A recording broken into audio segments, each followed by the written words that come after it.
यहाँ हम आपको सुना रहे हैं कृष्ण के जीवन की ऐसी 4 कहानियां जो बहुत ही दुर्लभ हैं।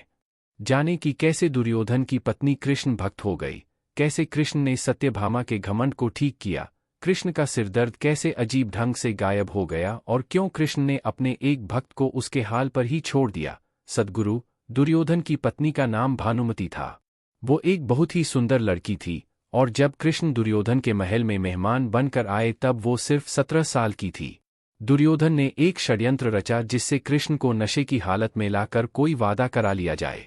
उसने सभी तरह की व्यवस्थाएं की और इस बात का खास ख्याल रखा कि भोज में खूब अच्छी मात्रा में शराब भी हो। दुर्योधन के दोस्त भी आए और सभी ने इतनी शराब पी कि वे सब नशे में धुत हो गए। पर कृष्ण ने अपने आप को शांत रखा और वे हर किसी को खुश करते रहे। इस सारे हंगामे में भानुमति ने भी कुछ ज्यादा ही पी ली, जितनी वो पी सकती थी, उससे भी ज्यादा।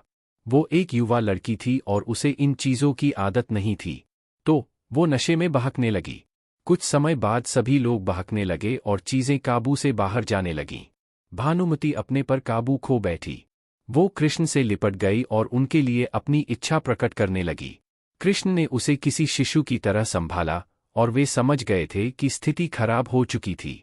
वे समझ गए थे कि भानुमति अगर कुछ गलत कर बैठी तो बाद में संभाल नहीं पाएगी और हस्तिनापुर की रानी का गौरव कलंकित हो जाएगा।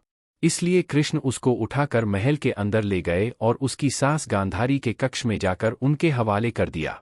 अगले दिन सुबह जब भानुमति को पता चला तो वो कृष्ण के प्रति सम्मान और कृतज्ञता से भर गई कि उन्होंने उसे बचा लिया था। तब से वो कृष्ण की भक्त बन गई।